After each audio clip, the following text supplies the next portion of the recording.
Hi, everyone. Today we're going to talk about torque. And we're going to talk about the first slide called Force and Mass in the Angular World. And we're going to build on to that with the idea of torque. So first example of torque, right, is to go push a door with equal force at two different spots. One near the handle and again closer to the hinges of your door. Okay? And the first question asks, where does the force provide better angular acceleration? Is it more efficient near the hinge, or is it more efficient near the door handle? And you should get much better angular acceleration at the door handle, right? Which leads us to imply that the further you are from an axis of rotation on an object, the more efficient your force may be at rotating it, or at least for generating angular acceleration. So this is going to lead us to the new concept of torque. So the question really is, what does torque do? Right? So torque is not quite force. Okay? It is not the same thing.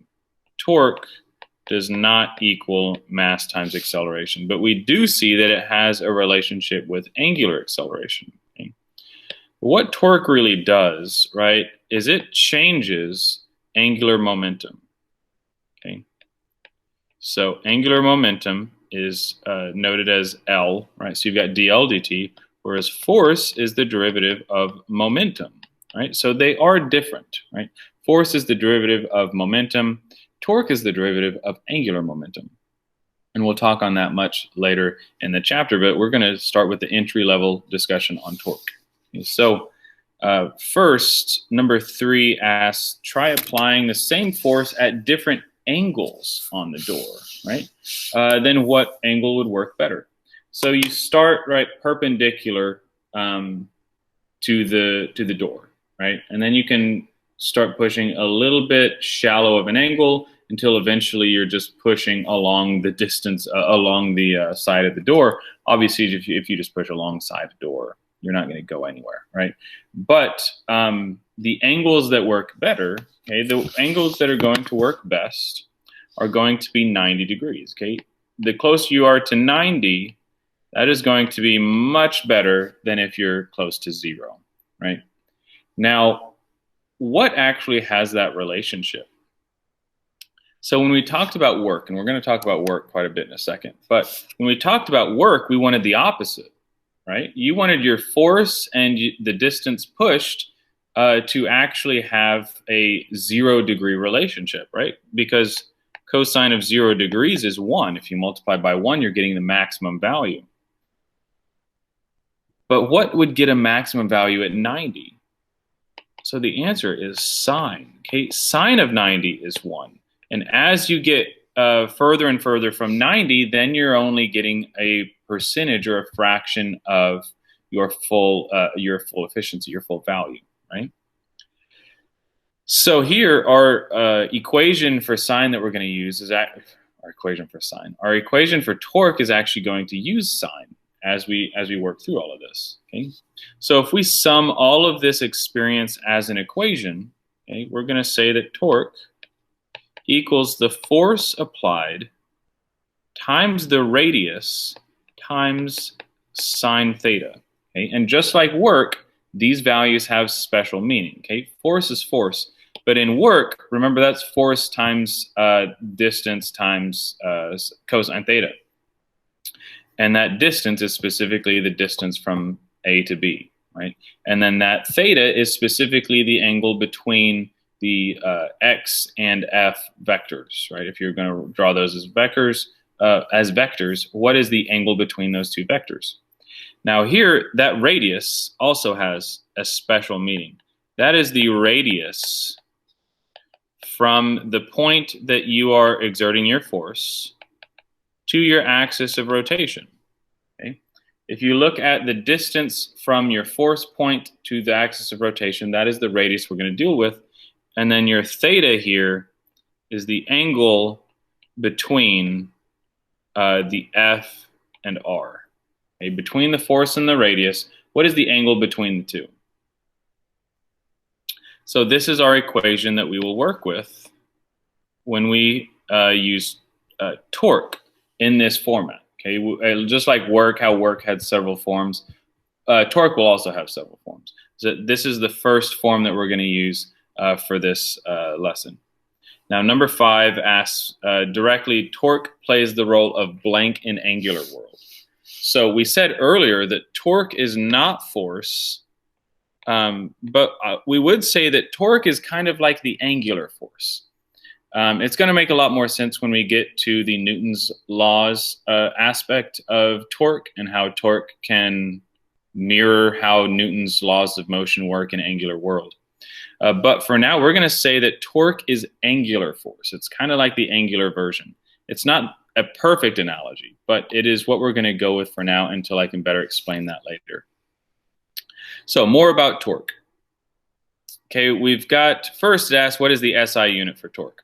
So let's look at our equation for torque. Okay, torque is F times R times sine theta.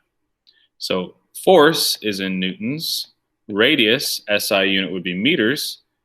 Theta, we don't use degrees, that's a dimensionless unit. So you get Newton meters, which should look familiar. Work is force times distance times cosine theta, which is also Newton meters. Now, remember, this isn't energy. Newton meters is not joules. They measure a different thing. So when you're using torque on an object, you can't say that you're using energy, or I guess you could say you're using energy, but it's not that direct translation. Okay, even though a joule is a Newton meter, we're not going to use joules when we talk about torque.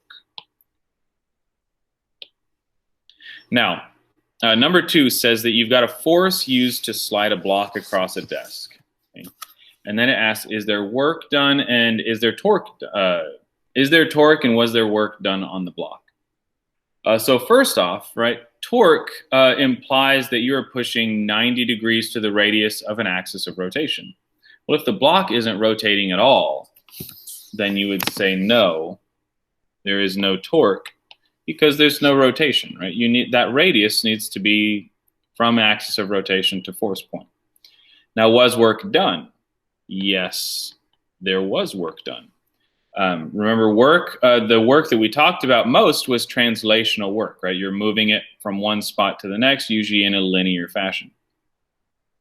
In a linear fashion. So,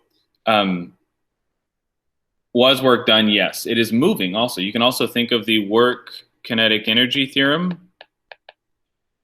If you're giving it a velocity, right? If you increase its velocity, you're changing the kinetic energy. And the work kinetic energy theorem says that work is equal to that change in kinetic energy. Now, a force is used to spin a block on a fixed axis in a circle. So we're going to say that our block is sitting on a table and we start spinning it. Okay, and it's spinning around this axis of rotation. Is there torque? You would say absolutely. Yes, there is, right? There is an axis of rotation. You're exerting a force, a certain distance from that axis of rotation. You've got force, you've got radius, you've got torque. Now, the next question is there work done? And that is tricky. The answer is yes, okay? And that's because, work can equal the integral of torque with respect to an angle. And we're going to talk about this much more in depth later. But if you integrate torque across an angle, you can get work. So yes, if there is torque, there is work also. Now, number 4 asks, is there such a thing as negative torque? And explain. So yes, there is an idea of negative torque, right? So if you've got, right, if you are going counterclockwise, right? Remember, there is counterclockwise is our positive motion, right? Counterclockwise motion, and you have angular acceleration. Now remember, torque needs angular acceleration. We talked about that a little up here, right? Producing angular acceleration. So down here, if you've got counterclockwise motion and angular acceleration, this is positive torque. Okay. Now, if you have clockwise rotation and angular acceleration, this would be negative torque. Okay. So that's how you can define positive and negative, by the motion and if the acceleration is present. Again, we will talk about much of this more in depth later on in the chapter. What we're going to get to next is the idea of summation of torque. We'll use FR sine theta. We will use that to death today. And then in our next video, we'll start talking about how torque has other forms and how there are different ways to use torque. But we want to talk about first in this torque practice, summation of torque. Summation of torque, okay, is where you're going to, just like summation of force, you're going to add up several different torques, and they're going to be positive and negative, and you're going to sum them up to get the total torque acting on an object. So calculate the net torque on this wheel in the figure below about the axis through point O if the radius A is 10 centimeters and radius B is 25 centimeters. Now what we need to do is get the torques off of this. So let's say that force 1 is 10 newtons, force 2 is going to be our 9 newtons, and force 3 is going to be our 12 newtons. Okay? Now remember, when we're talking about radius, okay, that is the distance from the force point to the axis of rotation. And when we're talking about theta, that is the angle between your force and your radius, nothing else. If your angle is relative, like for example this, right? This is relative to a horizontal. That theta doesn't care if your angle is horizontal or vertical, right? It just wants to know what is the angle between force and radius. So let's work this problem. We've got torque 1, okay, is F1 times, let's see, which radius is that for 10? That's radius B, okay, times sine theta. We'll call that theta 1. Theta 1 appears to be 90 degrees, right? That is that it is tangential to the object. So that would simply be 10 times 0.25 to get 2.5 Newton meters. Okay. Now we also have to think, is that positive or negative? That is going clockwise.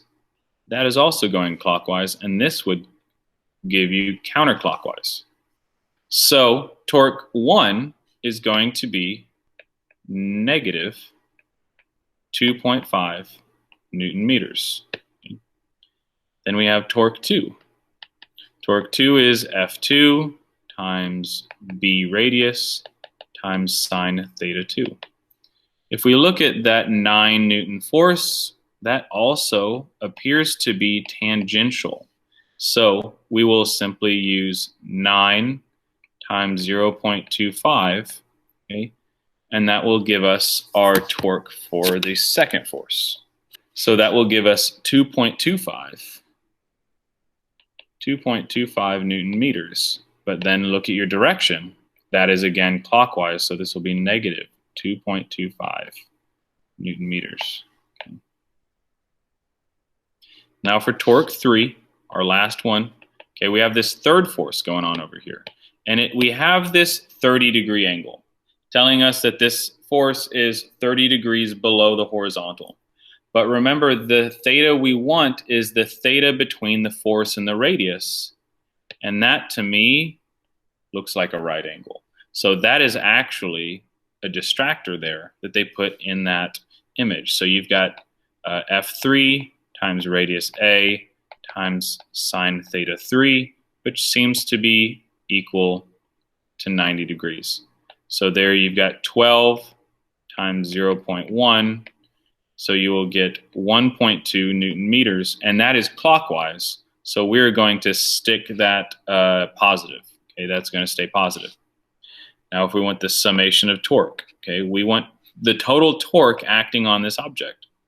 So you would take 1.2 Newton meters minus 2.5 Newton meters minus 2.25 Newton meters. you should get negative 3.55 Newton meters, which means that you are going to generate an angular acceleration clockwise with a torque of 3.55 Newton meters. Now, we don't have an equation to tell us what is that angular acceleration, and we don't know how, like, for example, you've got F equals ma, force is mass times acceleration. Torque is going to have to do with angular acceleration, but we don't know what that mass is, because it's not just torque is m alpha. It's not as simple as that. But this is what we're going to do with for now using our summation of torque. Now again, net torque is going to work a lot like net force. So you've got these two forces, right? A cylinder is free to rotate around its central axis. A rope is wrapped around the drum of radius R1, that's the big radius over there, exerts a force F1 to the right of the cylinder, that is clockwise.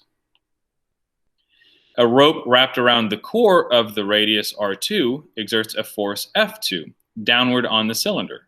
Suppose we have these values. So this is going to generate counterclockwise. Okay? Calculate the net torque of the cylinder. Would you consider the rotation that occurs positive or negative? And does the larger force win sometimes, always, or never in torque situations? So let's write down our givens, right? We've got F1 is 5 newtons, R1 is 1 meter, F2 is 6 newtons, and R2 is half a meter. Okay. These all look perpendicular, right? That is a right angle. That is also a right angle. So we're going to assume everything is 90 degrees. So I am going to neglect our sine theta and just call these F's and R's. Okay, so torque 1 is 5 times 1. You're going to get 5 Newton meters. And then torque 2 is going to be 6 newtons times 0.5 meters to get 3 Newton meters. But remember, are these going to be positive or negative? Torque 1 is clockwise, making this negative 5 Newton meters. And torque 2 is counterclockwise, making this positive, and we'll keep it positive. So our summation of torque would be torque 1 plus torque 2. So you have negative 5 plus 3 gives you a total sum of negative 2 Newton meters, which is interesting. Okay? First, let's say, would you consider the rotation that occurs positive or negative? This would be negative, right? Because it is clockwise. However, what's interesting is that the force that's the weakest is the one that won, which is the point of letter C's question. Does the larger force win sometimes, always, or never? Okay? And the answer is going to be sometimes, because that larger force is also working with a smaller radius. So it's kind of like when you're pushing on the door, but you're pushing in the middle of the door instead of over by the handle. If you push over by the handle, if with a weaker force, you can generate a stronger torque. To equal that torque, you'd have to give a much stronger force if you're going to decrease that radius. So here on part B, you would say that that is a negative rotation because it's clockwise. Remember, counterclockwise is considered positive.